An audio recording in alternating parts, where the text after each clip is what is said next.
I'm Jerry Burnett. I'm going to explain to you page 3 of your workbook. So, if you don't have it with you, go and stop this podcast, put it on pause, go get the workbook, and make sure you get a pen or a pencil so that you can fill in the parts that you need to on this page. This page is called 3 Parts to a Public Speech. In my opinion, it's the most important page in your whole workbook. It's going to be referenced over and over throughout your speeches and throughout your speech process. So let's dig in and see what's so important on this page. First of all, it explains that a good speech has 3 parts: an introduction, a body, and a conclusion. Now, there are purposes for the introduction and conclusion, and we'll discuss those in a minute. And then in the middle of your page, you see that it says 12 effective types. Well, 12 effective types of attention grabbing, attention keeping, these are good devices. So, let's first look at the introduction. Roman numeral 1. What are the purposes of an introduction? Well, it says first, number 1 is to get the audience's attention. Attention's what goes on the line. You not only want to grab their attention, you want to keep it. Number 2, you want to state the subject. You want to have a good thesis statement that explains that what you're trying to do with your audience will be accomplished. Number 3, the purpose is to establish your credibility right in the introduction. What is credibility? It means that you are worthy to speak on that topic. You establish your credibility by making eye contact, sometimes by telling a personal story, sometimes by giving a quote from a famous person or to quote some research that you've done. There's a lot of different ways, but you want to be an ethical speaker and develop your credibility to make your audience know. If they think you don't know what you're talking about in the introduction, they're not going to listen to the rest of your speech. Think about it. When you hear someone stand up and speak, right in the beginning, if you feel they don't really know what they're talking about or aren't qualified to speak on that subject, then you kind of mentally don't even listen, even if you have to stay in the room. Next, number 4 is to preview your main ideas. You don't have to preview all your main points. Maybe you're just going to preview some of them. Maybe you're going to preview a subpoint, but you should preview something that's coming later in your speech, kind of whet the appetite for your audience to listen, to let them know something even more special is coming. Number 5, you want to give your audience a reason to listen. Right in the beginning, if they feel that this is not going to inform them or be purposeful or meaningful to their life or interesting or entertaining, they aren't going to want to listen. And number 6, you want to use 2 or more of the 12 effective types. You don't know what those are yet, but hang with me, you will in a moment. Now let's come down to the body of the speech. We'll skip the second part of your page and come down to Roman numeral 2, the body of the speech. First of all, you should have an orderly and logical sequence. You don't just take a bunch of information and throw it at your audience. You need to have a good organizational pattern. There are many organizational patterns explained in your textbook, such as chronological. Maybe you'll organize things in order of time. Spatial, spatial means spaced. You might organize by what's in the north, what's in the south, or what's on the left or the right, but it's a space-oriented organization. Maybe you're going to give the cause of something and tell the effects. Or maybe you're going to give the effect and tell all the things that could cause that effect. There's problem solution. Another kind of organizational pattern is called recency. Recency is when you start with the least important information and build up to the most important. Or primacy. Primacy is the opposite. You give your audience the big main purpose or main point, and then you go to the lesser points. What other organizational pattern fits your speech? Make it be logical. Make it be that helps the audience understand the material you're going to give them. Okay, number 2 under the body says you are to have a certain number of main points. And the truth is, many textbooks disagree on how many main points are good, but our class and our textbook is going to use these numbers. You should have 2 to 5 main points, not less than 2, not more than 5. Now, a lot of times they say a good talk or a good sermon has 3 main points. 3 is a good number, but truthfully, as long as you have 2 to 5, that makes a good speech.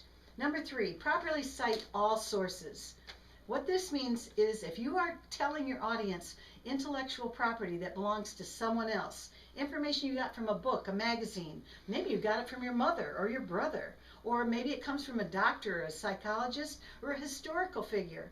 Anytime you're giving your audience information that did not originate with you, you should give the source, cite all the sources. Otherwise, you are plagiarizing. Number 4, this one's very important. Be honest. Be honest and factual. You don't want to just make things up and tell your audience. Now, it doesn't mean you can't tell a fictional story or tell a humorous joke that isn't really something that happened. But I've had a couple young men give speeches about flying planes, and later on I found out they never flew a plane a day in their life. One did fly in a simulator, but they stood up and told everybody how they flew planes. Be honest in your speeches. Be factual and be honest. Now, Roman numeral 3 says conclusion. Now, it says employ at least 2 of the 12 effective types. Remember, these 12 effective types that we're going to go over, you should have some in the intro, some in the conclusion, and sprinkle them throughout your speech. Number 2, one way you can end your speech is to refer to the introduction. Let's say you told a story in the introduction about a dark, scary night. Well, at the end of your speech, you might end with, and don't forget, on a dark, starry night. And you go and you tell that little bit of that story again. Perhaps you began your speech with a quote. Ask not what your country can do for you. Ask what you can do for your country. John F. Kennedy said that. Now, you might begin your speech with that, and at the end, you would say, and remember, John F. Kennedy reminds us all, ask not what your country can do for you, ask what you can do for your country. This is called a circular ending, and your book explains that it's often very good to end a speech by referring to something that you talked about in the beginning of your speech.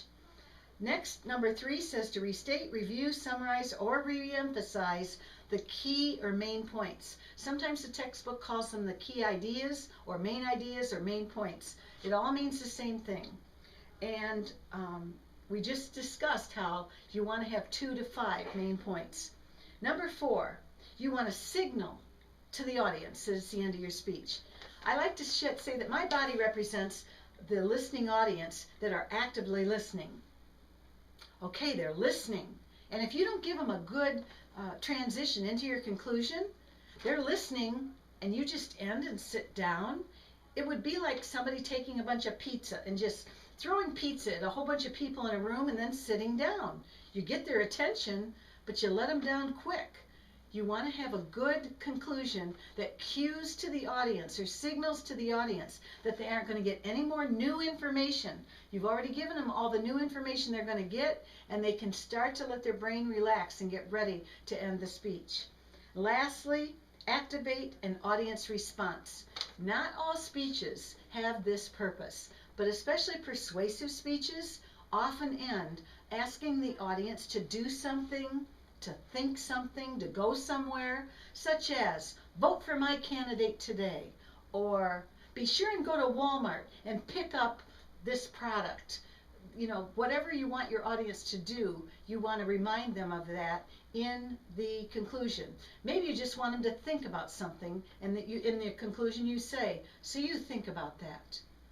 Okay, you've now understood the purpose of the introduction, the body, and the conclusion. So let's go back up and look quickly at the 12 effective types. I will over and over and over this semester refer to them as the 12 effective types. And if you don't have them in your speeches, you're going to lose some points. Because I expect to have 2 of these in the intro, 2 in the conclusion, and then some sprinkled throughout the speech. So what are these effective types of grabbing and keeping the audience's attention?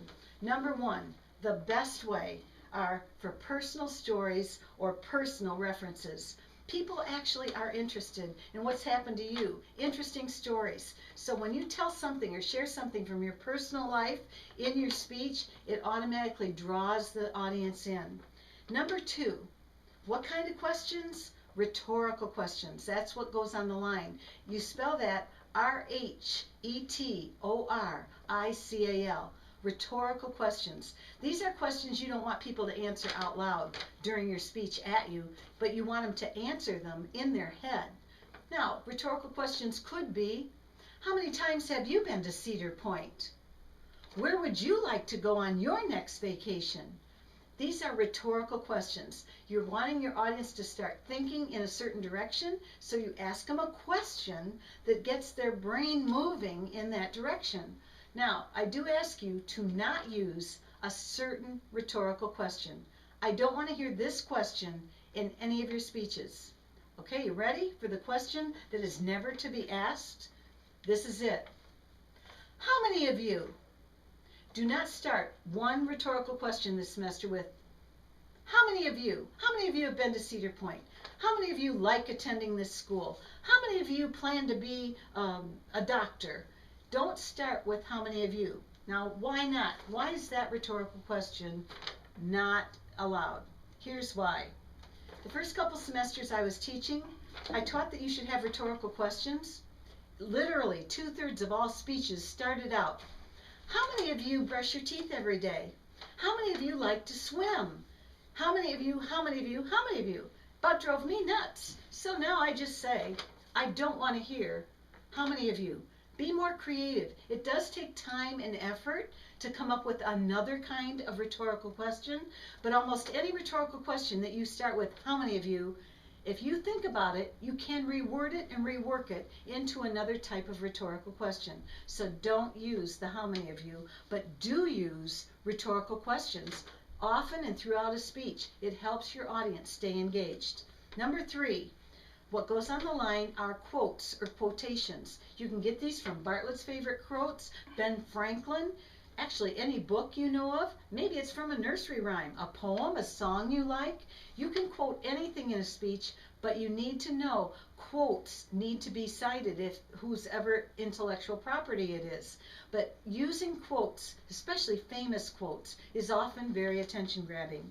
Number 4, illustrations or anecdotes. One of your short talks is going to ask you to give a funny short story. An illustration, it can be an example of something that explains one thing to refer to another. Number 5, startling facts or statistics. When you're reading and doing your research, you'll come across a statistic.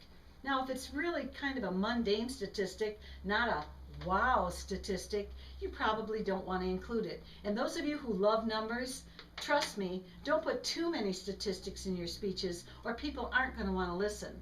But important statistics that are very shocking or surprising, those grab your audience's attention. Number 6, you see a smiley face there. It could mean smile, smile, smile, but that's not what goes on the line. What goes on the line, even though you should smile throughout your speech, what goes on the line is appropriate humor. Not just humor, appropriate humor. Let me help you define what I consider appropriate humor. You're not making fun of any other ethnicity. You're not making fun of other people's religions. You're not making fun of any other people groups. That is not funny. What you're doing is getting some kind of comedy or something that's a joke that's actually genuinely funny, that's not putting down any people group or even, I don't want dumb blonde jokes or Polak jokes. Lots of people think these kind of jokes are funny. Leave them out of your speech. But a lot of appropriate humor, your audience welcomes humor. Much of life is serious. So to give them something to smile about, they all like it. Number 7, a visual aid, or sometimes we call these visual presentational aids. Could be PowerPoint, could be something simple like a ball or a balloon. It might not be something directly related to your topic. It might be something of a story or an example. But anytime you visually stimulate your audience with something for them to look at, it is attention grabbing. Number 8, references to historical events, people, or places. Now, if this isn't a very famous thing, I could talk to you about an event in Nashville, for example, but if you don't know anything about what happens in Nashville, the audience can't relate. Make sure that if you say 9/11, 10 years ago, everybody would know what you meant by 9/11. But now I find very young students, they were maybe in preschool or first grade. They weren't impacted that much at the time. So if you're going to refer to a historical speech or person, if you're not sure everybody in the audience knows who it is or what it is, then give some explanation. Number 9, surprising or unique noise or movement. Make sure it has something to do with your speech. I had one young man kick a wastebasket and stuff flew all over, and when I asked him, what did that have to do with your speech? The speech wasn't about recycling, it wasn't about garbage, and he said, that was number 9. That was pretty lame. I had another young man take a bunch of books, and when I said, I'm ready when you are, and he began the speech, he pounded the table with the books. Again, he said, it didn't have anything to do with the speech, but it was number 9. Number 9 means make it have something to do with your speech. A surprising movement, a startling sound. Maybe you're going to show us how to tap dance, and you're going to begin your speech with the sound of the tap. I had one girl up at Eastern Michigan. When she began her speech, she went over to the side of the room. She did backflips, back handstands, all the way across the front of the room. That's how she began. Very surprising. She was talking about the Chinese should not have won the gold, that they cheated to win the gold in 2008. So if you have a surprising sound or a surprising movement, make sure it has something to do with the topic of your speech or a point you're trying to make, at least, in your speech. The next one is references to recent or current local events.